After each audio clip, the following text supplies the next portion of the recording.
Subscribe करें हमारे YouTube channel साधना gold को और पाएं वीडियो सबसे पहले।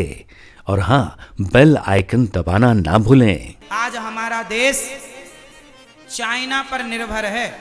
खिलौने भी चाइना से आते हैं, टार्च भी चाइना से आती है। आप लोग क्यों नहीं बनाते, क्यों नहीं आविष्कार करते, क्यों नहीं अपना तैयार करते छोटा सा उद्योग, क्यों नहीं अपने शहर के लिए बिस्किट बनाना शुरू कर देते, क्यों नहीं आप छोटा सा काम धाम स्टार्ट करते, क्यों नहीं मसालों की फैक्ट्रियां खोल लेते, क्यों नहीं धूप दीप की फैक्ट्रियां खोलते। छोटे से काम कीजिए, सेल्फ डिपेंड बनिए, आत्मनिर्भर बनिए। कब तक हाथ पसारते रहोगे। अंबिकापुर शहर में जितनी खपत की चीजें हैं वो अंबिकापुर की खपत की चीजें अंबिकापुर में ही बननी चाहिए, ताकि अंबिकापुर का पैसा अंबिकापुर रहे, भारत का पैसा भारत में रहे। हम पेप्सी कोका कोला पीते हैं, पेप्सी कोका कोला के नाम से हजारों करोड़ पैसा भारत का विदेश चला जाता है। आप खुद क्यों नहीं अपने लिए पेय पदार्थ तैयार करते, क्यों नहीं शिकंजी ऐसी बनाओ कि आपका बनाया प्रोडक्ट दुनिया स्वीकार करे, क्वालिटी अच्छी हो, सब चीजें अच्छी हो। क्या नहीं हो सकता? Nothing is impossible, everything is possible. हो सब सकता है, लेकिन आपको जब क्रिकेट देखने से समय मिल जाए, पंचायत करने से समय मिल जाए, निंदा चुगली करने से समय मिल जाए, तब अपना बिजनेस व्यापार आप करेंगे। लेकिन आपको तो समय नहीं है व्यर्थ की पंचायत करने से, दूसरों का पांव पकड़ के खींचने से समय नहीं है। जितना समय भारत के लोग दूसरों को नीचा गिराने में समय खर्च करते हैं, उतना समय अपने आप को आगे ले जाने में करते तो ना जाने देश कहां से कहां चला गया होता। लेकिन इस देश में एक बीमारी है कि एक आदमी तरक्की करने लग जाए तो चार लोग उसके पांव पकड़ के खींचने वाले होते हैं। उसकी कमियां, उसकी गलतियां निकालने वाले चार होते हैं, लेकिन उसकी कमी गलती उसको बताने वाले नहीं होते कि भैया आपकी ये कमी है, ठीक कर लो। नहीं, समाज में जाहिर करते हैं, अरे फलाने में तो ये कमी है, ये गलती है। तुम अपनी गलतियां देखो कि तुम में क्या कमी है। सुई कहती है चलनी से तो तुझ में छेद बहुत है, खुद के छेद।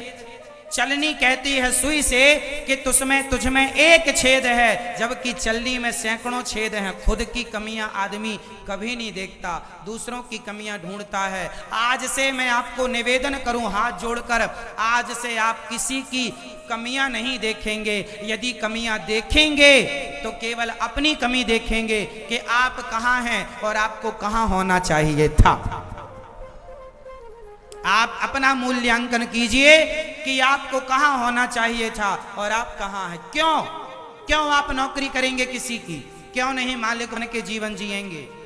एक बात बताऊं सरकार, हमारे देश में लोग कहते हैं बेरोजगारी है, हमें लगता है कोई बेरोजगारी नहीं है। हमारा देश का आदमी अकर्मण्य हो गया है, करना नहीं चाहता, उसको लगता है बैठे बैठे सब मिल जाए। आप दो चार नौकर घर में रखेंगे, उनसे कहोगे ये काम करना है, वो लोग बस वही काम नहीं करेंगे जो कहा गया, बाकी सब कर डालेंगे। भारत में विडंबना ये है कि आप जिसको जिस काम के लिए रखते हैं बस वो ही काम नहीं करता। वो कहता है रोजगार नहीं है, अरे रखा तो है तुम्हें काम पर, तुम ठीक करते कहाँ हो। मालिक निकाल बाहर करता है, तुमसे नहीं होगा, चलो।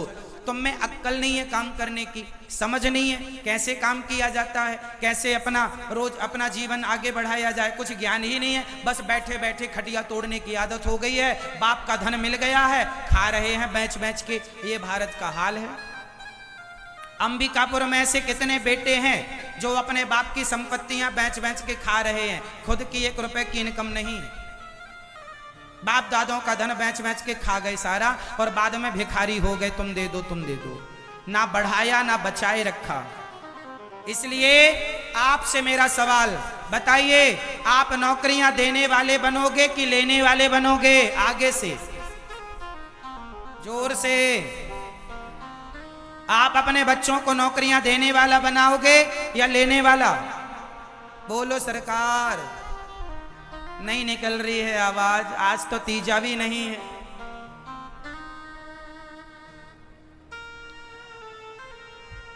जोर से बोल दो, हमें तसल्ली हो जाएगी कि आप जाग गए हैं। तो नौकरी लेने वाले बनोगे या देने वाला? छत्तीसगढ़ में क्रांति आनी चाहिए। भारत में एक क्रांति आनी चाहिए।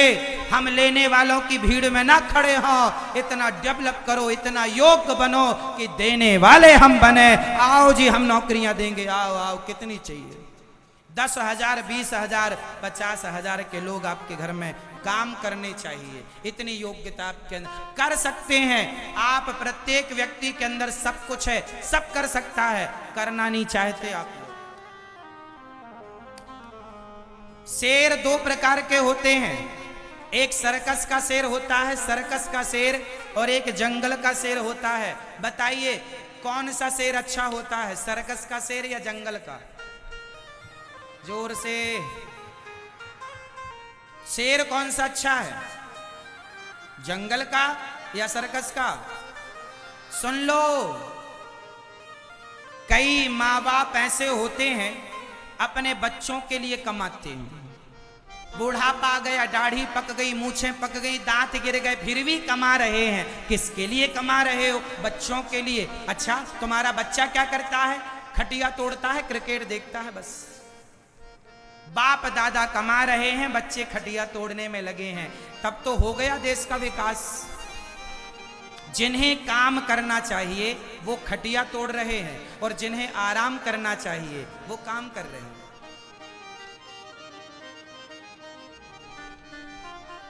भारत में अकर्मण्यता ज्यादा है और गलतियां बच्चों की भी कम हैं। उनके माँ बाप की सबसे ज्यादा गलतियां मैं आपको गिनाता हूं, गिनना।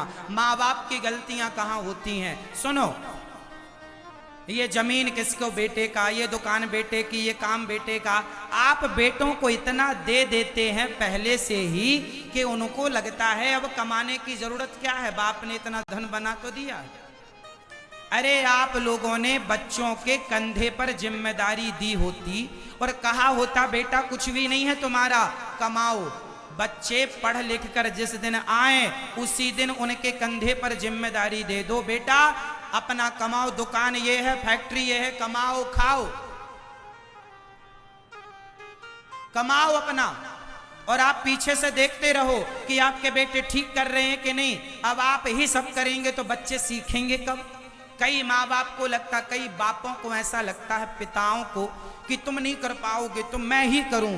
कई बूढ़ों की गलती ये होती है, वो बच्चों को जिम्मेदारियां सौंपते ही नहीं, बुढ़ापे तक घर खर्च खुद चलाते हैं। अरे बच्चों को क्यों नहीं सौंपते? उनके कंधे कम मजबूत होंगे। कंधे मजबूत होने के समय पे तो मजबूत किया नहीं, और अब तो हो गए अपाहिज।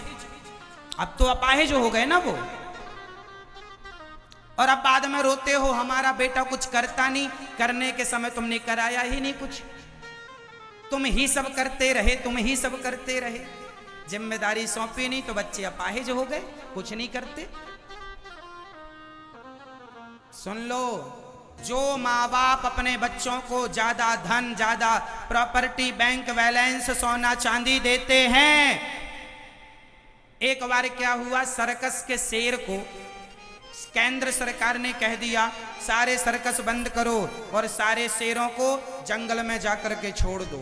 सरकार ने जाकर के जब आदेश दिया तो सर्कस के एक आदमी का सर्कस था, उसके पास लगभग 12 शेर थे। उसने सारे शेर जंगल में छोड़ दिया। जंगल में छोड़ने के बाद पता चला कि उनमें से 8 शेरों का जंगली कुत्तों ने शिकार कर लिया। शेरों को किसने मार डाला? जंगली कुत्तों ने। बाद में पता लगा कि कुत्तों ने शेर को मार डाला। कैसे?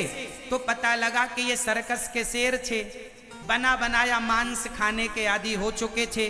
सर्कस में रहते रहते मालिक टुकड़ा फेंकता खा लेते।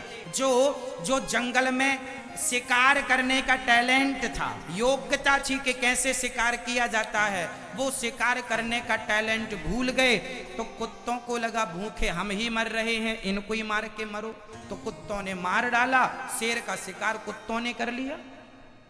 सुनो, जो माता पिता अपने बच्चों को ज्यादा बैंक बैलेंस, प्रॉपर्टी, धन दौलत देते हैं, वो माँ बाप अपने बच्चों को सर्कस का शेर बनाते हैं, जिनके अंदर कमा के खाने का टैलेंट नहीं रह जाता, केवल बाप के टुकड़ों पर पलते रहते हैं, जंगल के सर्कस के शेर की तरह। बाप के टुकड़ों पर ना पला करो। आपके शहर में ऐसे कितने बेटे होंगे जो बाप के टुकड़ों पर पल रहे हैं। मैं कहता हूं मेरे नौजवान दोस्तों, अपने बाप का भी टुकड़ा ना खाया करो। अपने आप को भगवान ने खून भरा है तुम्हारी रगों में, तो कमा कर खाओ, अपने बाप को अपनी मेहनत से खिलाओ। बाप की संपत्ति खाने वाले सर्कस के शेर तो बहुत मिल जाएंगे, लेकिन अपने बल से अपने माँ बाप की सेवा करने वाला जो जंगल का शेर है, शेर बनना है तो जंगल का बनना, सर्कस के ना बन जाना। और बाप दादाओं की संपत्ति रखो, लेकिन उसके निर्भर ना रहो, उसी पर डिपेंड ना रहो कि जब है तो क्या। अरे आपके पिता ने नाम कमाया, आपके पिता ने इज्जत कमाई, आपके पिता ने प्रॉपर्टी कमाई, वो आपके पिता की है। ये बताओ आपका क्या है? आपका क्या नाम है? आपकी क्या इज्जत है? क्या बनाया आपने? क्या पैसा प्रॉपर्टी कितना बढ़ाया आप लोगों ने अपना? केवल बाप के नाम का खाते चले आ रहे हो, बाप के टुकड़ों में पलते चले आ रहे हो। क्या है तुम्हारा? तुम्हारा नाम, तुम्हारी इज्जत क्या है? बाप का नाम कब तक तुम जोड़ते रहोगे? अरे मैं फलाने का बेटा हूँ, फलाने का बेटा। अरे ये कोई नाम नहीं होता कि मैं फलाने का बेटा हूँ। इतने योग्य बनो कि आपके नाम से आपके बाप दादों को जाना जाए। अच्छा, फलाने के बाप दादे हैं ये। बताओ, बाप के नाम से बेटे की पहचान होना सही है या बेटे के नाम से बाप की पहचान होना सही है? कौन सा विषय गर्व का है? जोर से। बाप से बेटे की पहचान होना ठीक है या बेटे से बाप की पहचान होना ठीक है? जोर से। हां, बाप तब खुश होता है जब बेटे के काम से बाप को जाना जाए। अरे ये फलाने के पिता हैं, तब बाप खुश होता है, मेरा बेटा तरक्की कर गया, उसके नाम से मुझे जाना जा रहा है। लेकिन आज होता क्या है? बाप के नाम से बेटे को जाना, मैं फलाने का बेटा हूं, फलाने का पोता हूं। तो बाप तेरे दादे अच्छे थे, तू कैसा है? तू अच्छा क्यों नहीं होता?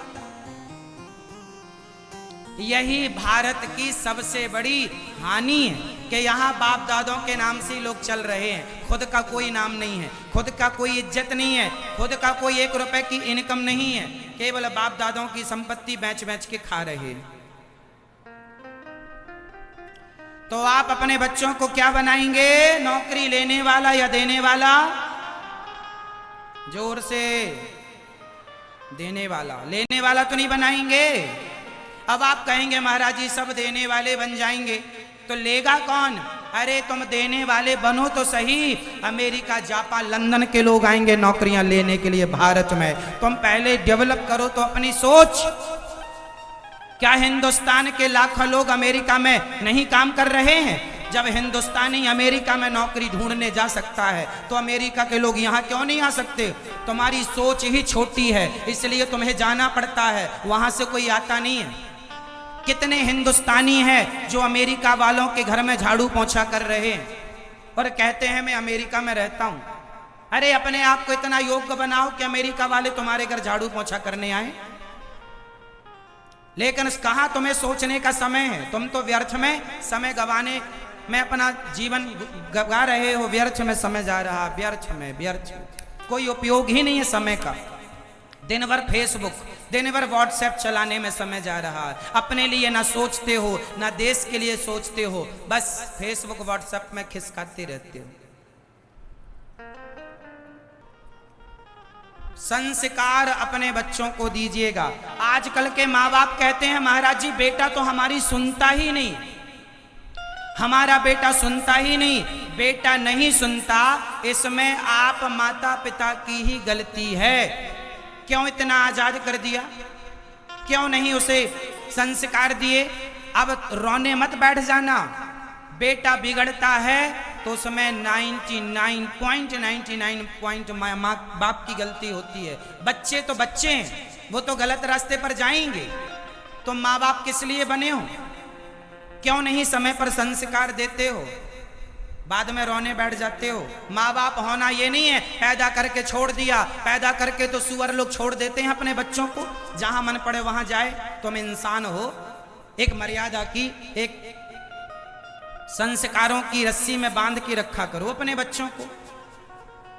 आज हमारे देश में इतना अव्यवस्था हो चुकी है संस्कारहीनों के कारण कि क्या क्या बताएं हम आपको।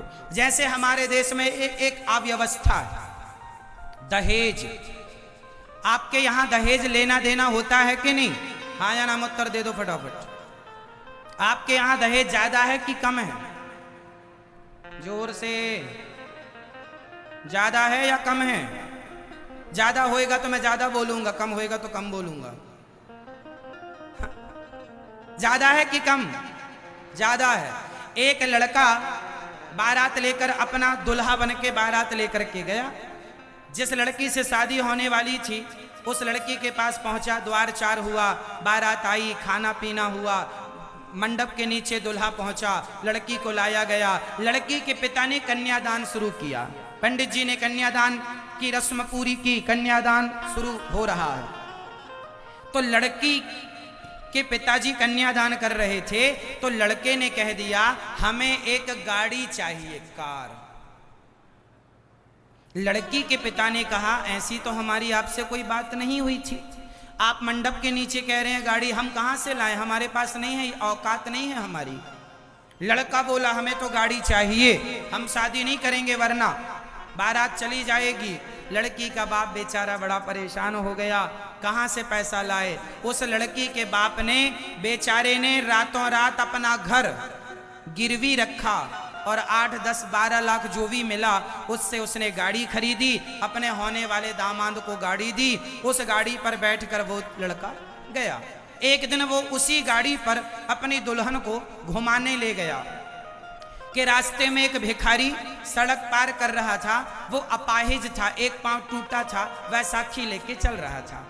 साहब बड़ी तेज गाड़ी चला रहे थे और भिखारी रास्ते पे पार कर रहा था। सामने अचानक आ गया तो इसने ब्रेक दबाया, घिसटती हुई गाड़ी जाकर उस भिखारी के पास खड़ी हो गई। इसने गाड़ी से उतर के कहा क्यों रे भिखारी, जब देखो तब भीख मांगते रहते हो, कमा कर खाते क्यों नहीं हो? उसकी पत्नी ने उतर के उसे 100 रुपए दिया भिखारी को और कहा मत डांटिए। इसने कहा अपनी पत्नी से क्या जरूरत थी तुम्हें 100 रुपए देने की, ये कमा के खा नहीं सकता क्या? तब उसकी पत्नी ने जो जवाब दिया शायद आप लोग सुन के आनंदित हो जाएं। उसकी पत्नी ने कहा पति देव ये अपाहिज है, इसका भीख मांगना जायज है क्योंकि ये अपाहिज है, लेकिन आप तो अपाहिज नहीं थे, फिर भी मंडप के नीचे मेरे पिता से आपने भीख मांगी कि नहीं? आप ही बताइए भिखारी कौन है, जो मंदिर के आगे भीख मांग रहे हैं वो या जो दहेज मांग रहे हैं वो? बताओ छत्तीसगढ़ के भक्तों, कौन भिखारी होता है? मंदिर के बाहर बैठे लोग भिखारी हैं या दहेज लेने वाले लोग भिखारी हैं? उत्तर आपका। किसे भिखारी मानेंगे आप? बोलो सरकार। मंदिर के बाहर जो बैठे हैं वो भिखारी हैं और जो दहेज ले रहे हैं वो कौन है?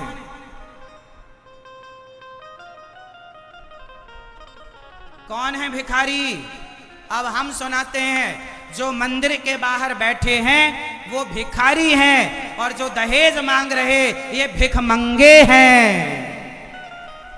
ये कौन है? ये भिखमंगे। अब बताओ अंबिकापुर में कितने भिखमंगे रहते हैं जो दहेज लेते हैं, मांगते हैं, इतना बड़ा बड़ा मुंह फाड़ते हैं, इतना दहेज चाहिए, इतना दहेज चाहिए। दहेज की दीमक ने पूरे देश को नष्ट कर रखा। आप लोगों ने यदि दहेज ले लिया है तो अपने घर के आगे नेम प्लेट में लिखवा लेना भूतपूर्व भिखमंगे का घर यही है। हम तो ले चुके हैं तो भूतपूर्व भिखमंगा हो गया, और यदि आप लेंगे तो लिखवा लेना भिखमंगा अपने घर के आगे। बताइए आप में से कितने लोग आज के बाद दहेज नहीं लेंगे? हाथ उठाकर बताओ। देखो सबकी हिम्मत नहीं हो रही हाथ उठाने की। आप ही आदी हो गए हैं तो हम क्या करें? हम बुराइयां मिटाना चाहते तो हैं पर आप कहां सहयोग कर रहे हैं उन बुराइयों को मिटाने में? आपको तो मजा आता है लेने में, लड़की के बाप का घर बिक जाए तो बिक जाए, जमीन जायदाद बिक जाए तो बिक जाए, हमें तो दहेज चाहिए। अरे मेरे नौजवान दोस्तों, आपसे कहता हूं, आपके बूढ़े बाप को शायद मैं ना समझा पाऊं, आप मेरी उम्र के हैं, मैं आपको समझाता हूं, आपको समझाऊं। जितने मेरे अंबिकापुर के नौजवान दोस्त हैं वो कान खोलकर सुनेंगे। आप अपने आप को इतना योग्य बनाओ, इतना लायक बनाओ कि आपको किसी के सामने हाथ फैलाने की जरूरत ही ना पड़े। आपको गाड़ी चाहिए, अपने बल से कमाओ। अरे खुद की कमाई गाड़ी पर बैठना चाहिए। जो दहेज में गाड़ी मिलती है वो गाड़ी तुम्हारी नहीं, तुम तो केवल उसके ड्राइवर बन जाते हो। गाड़ी ससुर की, तुम ड्राइवर, पत्नी के ड्राइवर। इसलिए अपने जीवन को ईमानदारी से जिया करो, शान से जिया करो। मांगे से मरना भला, मत मांगो कोई भीख, बिन मांगे मोती मिले, यह सतगुरु की सीख। लोग कहते हैं बाबा लोग मांगते हैं, फलाने लोग मांगते हैं, ब्राह्मण मांगता रहता है। अच्छा जी, दूसरों का मांगना तो दिखता है, खुद का मांगना कभी नहीं देखा होगा कि हम खुद कितने बड़े भिखमंगे हैं जो दहेज की भिक्षा मांगते रहते हैं। खुद का मांगना नहीं दिखता, बाबाओं का मांगना दिखता है कि फलाने ने मांग लिया।